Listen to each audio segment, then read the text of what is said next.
40 কোটি মুসলমানের প্রতি আমরা পয়গাম পাঠিয়ে দিতে চাই, উগ্র হিন্দুত্ববাদী নরেন্দ্র মোদীর বিরুদ্ধে আন্দোলন সংগ্রামে তোমরা একা নও। ভারতের মুসলমান সমাজ, বাংলার মুসলমানরা তোমাদের সঙ্গে আছে। ভারতের মুসলমানরা যদি নরেন্দ্র মোদীর বিরুদ্ধে কোন কার্যক্রম গ্রহণ করে, বাংলাদেশের মুসলমানরা সীমান্তবর্তী এলাকাগুলোতে ভারত বিরোধী প্রতিবাদী কর্মসূচি পালন করবে ইনশাআল্লাহ। ডক্টর ইউনূসকে আহ্বান করি, পাকিস্তান, নেপাল, ভুটান, শ্রীলঙ্কা, মালদ্বীপ সহ আপনারা ভারতের আধিপত্যবাদের বিরুদ্ধে রুখে দাঁড়ানোর টুটি চেপে ধরুন।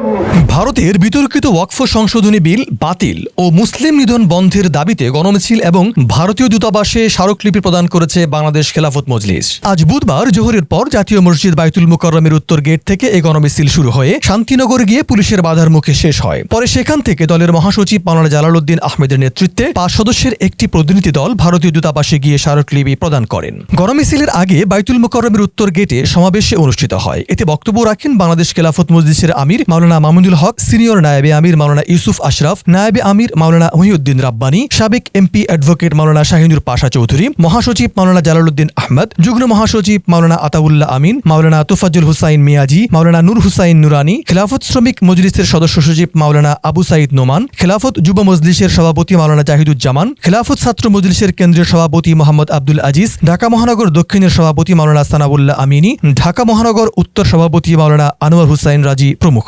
ভারতীয় দূতাবাসে দেওয়া স্মারকলিপিতে 5 দফা দাবি উত্থাপন করে বাংলাদেশ খেলাফত মজলিস উত্থাপিত দাবিগুলো হল: ভারতের সংসদে পাশ হওয়া ওয়াকফ সংশোধনী বিল 2025 অবিলম্বে বাতিল করতে হবে, ভারতের মুসলমানদের ধর্মীয় স্বাধীনতা ও জানমালের নিরাপত্তা নিশ্চিত করতে হবে, মসজিদ, মাদ্রাসা ও ইসলামী শিক্ষা প্রতিষ্ঠানসমূহের নিরাপত্তা বিধানে কার্যকর পদক্ষেপ নিতে হবে, মুসলিম বিরোধী হিংসা, হত্যা এবং বৈষম্যমূলক আইনসমূহ অবিলম্বে বাতিল করতে হবে, ভারতের মুসলমানদের উপর পরিচালিত মানবাধিকার লঙ্ঘনের ঘটনাগুলো নিরপেক্ষ আন্তর্জাতিক তদন্ত নিশ্চিত করতে হবে। এছাড়াও স্মারকলিপিতে বলা হয়, ভারতের সংখ্যালঘু মুসলিম সম্প্রদায় এক গভীর সংকটে পতিত, রাষ্ট্রীয় পৃষ্ঠপোষকতায় মুসলমানদের ধর্মীয় ও সাংস্কৃতিক অস্তিত্ব ধ্বংসের প্রচেষ্টায় চলমান। এমন প্রেক্ষাপটে পাশকৃত ওয়াকফ সংশোধনী বিল মূলত মুসলিমদের ধর্মীয় অধিকার হরণের একটি চক্রান্তের অংশ। এতে আরো বলা হয়, ভারতের সরকার যদি এই ধর্মীয় নিপীড়ন ও মুসলিম বিরোধী নীতি থেকে সরে না আসে, তবে তা শুধু ভারতের অভ্যন্তরীণ শান্তি নয়, উপমহাদেশের সামগ্রিক স্থিতিশীলতার জন্য হুমকি স্বরূপ হতে পারে। আজকে বিশ্ব মুসলমানদের কাছে আলোচিত, তাদের হৃদয়ের আবেগ কেড়ে নিয়েছে সেই জনপদের নাম হলো 40 কোটি নির্যাতিত মুসলমানদের জনপদ ভারত। সেই ভারতে আজ হিন্দুত্ববাদী উগ্র সাম্প্রদায়িক গোষ্ঠী, গুজরাটের কসাই খেত নরেন্দ্র মোদী বাহিনী, বিজেপি সরকার ভারত শাসনের নামে বছরের পর বছর ধরে মুসলমানদেরকে নিধন করে চলছে। ভারতকে মুসলিম শূন্য করার এক গভীর ষড়যন্ত্র নিয়ে একের পর এক আইন তারা তৈরি করে যাচ্ছে এবং প্রয়োগ করে যাচ্ছে। তারই সর্বশেষ সংযোজনী হলো বিগত 5ই এপ্রিল ভারতের ন্যাশনাল অ্যাসেম্বলিতে তারা ওয়াকফ আইন সংশোধনী বিল 2025 পাশ করেছে এবং 1923 সালে প্রণীত ভারতের ওয়াকফ আইন 1995 সালে সংশোধিত ভারতের ওয়াকফ আইনকে পরিবর্তন করে খোল নলচে পরিবর্তন পাল্টে দিয়ে 40টি পরিবর্তন সাধন করে মুসলমানদের ধর্মীয় ওয়াকফের বিধানকে সম্পূর্ণরূপে বাতিল করে মুসলিম জাতির ধর্মীয় সম্পত্তিতে হিন্দুত্ববাদী নখ বসাবার পায়তারা চালিয়েছে তারা।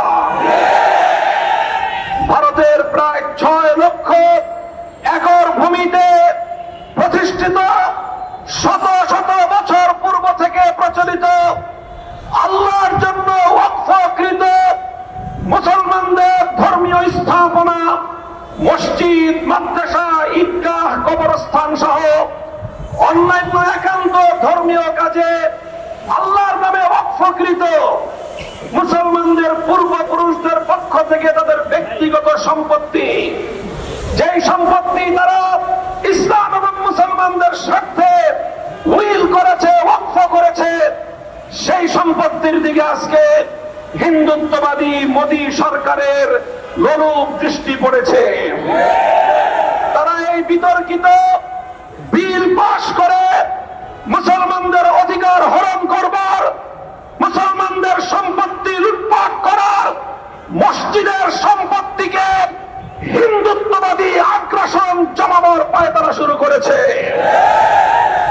আমরা বাংলাদেশের পক্ষ থেকে এই জাতীয় চরম সাম্প্রদায়িক উগ্রবাদী সিদ্ধান্তের এবং বিল পাশের চরম নিন্দা জ্ঞাপন করছি।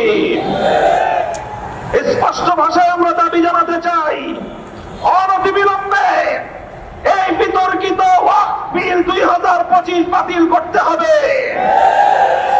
সেই সঙ্গে আমরা বলতে চাই, সারা দুনিয়ার মুসলমানরা যেভাবে গাজাবাসীর পক্ষে মাঠে নেমে এসেছে, আমি বিশ্ব মুসলমানদের প্রতি এবং সারা দুনিয়ার শান্তিকামী মানবতার প্রতি আহ্বান জানাতে চাই, একইভাবে আপনারা ভারতের মুসলমানদের অধিকার আদায়ের জন্য ভারতের 40 কোটি মুসলমানদের প্রতি সংহতি প্রকাশ করার জন্য বিশ্ব মানবতা রাজপথে নেমে আসা দরকার। ঠিক একইভাবে আমরা বলতে চাই, সারা দুনিয়ার মুসলমানদের এবং মানবতাবাদী জনগণের চেয়েও বাংলাদেশের মুসলমানদের, বাংলাদেশের জনগণের দায়িত্ব অনেক বেশি। কারণ বাংলাদেশের মানুষ, বাংলাদেশ ভারতের প্রতিবেশী রাষ্ট্র। প্রতিবেশীর বাড়িতে যদি আগুন ধরে, অন্যান্য মানুষ আসার আগে প্রতিবেশীকে সর্বপ্রথম সে আগুন নেভানোর জন্য এগিয়ে আসা তার নৈতিক দায়িত্ব হয়ে দাঁড়ায়। তাই আজ বাংলাদেশের জাতীয় মসজিদ বাইতুল মুকাররমের প্রাঙ্গণ থেকে 18 কোটি জনতার পক্ষ থেকে ভারতের 40 কোটি মুসলমানের প্রতি আমরা পয়গাম পাঠিয়ে দিতে চাই, উগ্র হিন্দুত্ববাদী নরেন্দ্র মোদীর বিরুদ্ধে আন্দোলন সংগ্রামে তোমরা একা নও। ভারতের মুসলমান সমাজ, বাংলার মুসলমানরা তোমাদের সঙ্গে আছে। ভারত জুড়ে তোমরা নরেন্দ্র মোদীর বিরুদ্ধে দুর্বার আন্দোলন করে তোলো। কাজেই আমি বলতে চাই, ভারতের মুসলমানরা যে কোনো কর্মসূচি ঘোষণা করবে, বাংলাদেশের মুসলমানরা তাদের পাশে থাকবে ইনশাআল্লাহ। প্রয়োজনে বাংলাদেশের সীমান্তবর্তী অঞ্চলগুলোতে ভারতের মুসলমানরা যদি নরেন্দ্র মোদীর বিরুদ্ধে কোনো কার্যক্রম গ্রহণ করে, বাংলাদেশের মুসলমানরা সীমান্তবর্তী এলাকাগুলোতে ভারত বিরোধী প্রতিবাদী কর্মসূচি পালন করবে ইনশাআল্লাহ। যদি প্রয়োজন মনে করি, আর এর পরেও যদি ভারতের মুসলমানদের নিধন বন্ধ না করা হয়, ভারতীয় মুসলমানদের স্বার্থের উপর একের পর এক আঘাত হানার সাম্প্রদায়িক এই কালোনীতি যদি ভারত সরকার পরিহার না করে, বাংলাদেশের মুসলমানরা ভারতের বিরুদ্ধে গোটা উপমহাদেশ ব্যাপী ঐক্যবদ্ধ সংগ্রামের ডাক দেবে ইনশাআল্লাহ।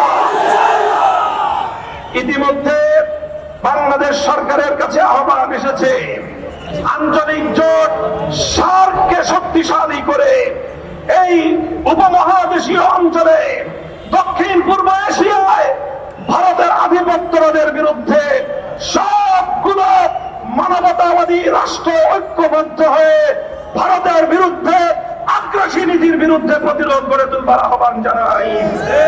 আমি বাংলাদেশ সরকারের প্রধান উপদেষ্টা জনাব প্রফেসর ডক্টর ইউনূসকে আহ্বান করি, আপনি উদ্যোগ গ্রহণ করুন। পাকিস্তান, নেপাল, ভুটান, শ্রীলঙ্কা, মালদ্বীপ সহ আপনারা ভারতের আধিপত্যবাদের বিরুদ্ধে রুখে দাঁড়ানোর টুটি চেপে ধরুন। যেভাবে আন্তর্জাতিক পর্যায়ে নরেন্দ্র মোদীকে আমাদের প্রফেসর ইউনূস সাহেবের সামনে একান্ত অসহায় মনে হয়েছে, আমরা রাষ্ট্রগুলি যদি ঐক্যবদ্ধ হতে পারি, ভারত তার আধিপত্যবাদী কালোনীতি প্রত্যাহার করতে বাধ্য হবে ইনশাআল্লাহ।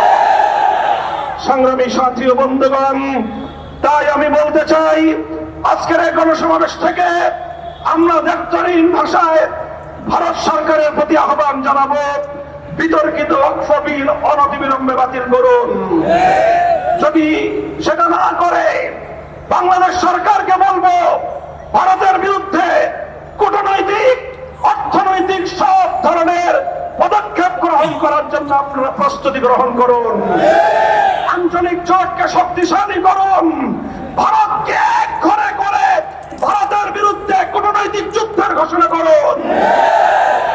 সংগ্রামী সাথী ও বন্ধুগণ, সেই সাথে আমরা বলতে চাই, ইনশাআল্লাহ আগামী 3রা মে হেফাজতে ইসলামের পক্ষ থেকে ভারতের ওয়াকফ বিল পাস এবং মুসলমান নিধনের, মুসলিম নিধনের প্রতিবাদে সোহরাওয়ার্দী উদ্যানে মহাসমাবেশের ডাক দেওয়া হয়েছে।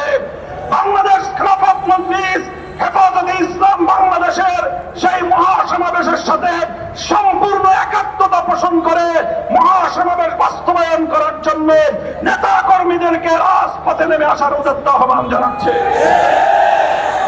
আমরা বলতে চাই, বাংলাদেশ সরকারকে বলবো যে দেখেন, ভারত তোষণের কোন নিয়ত যদি থেকে থাকে, এই অপনিয়ত বাদ দেন।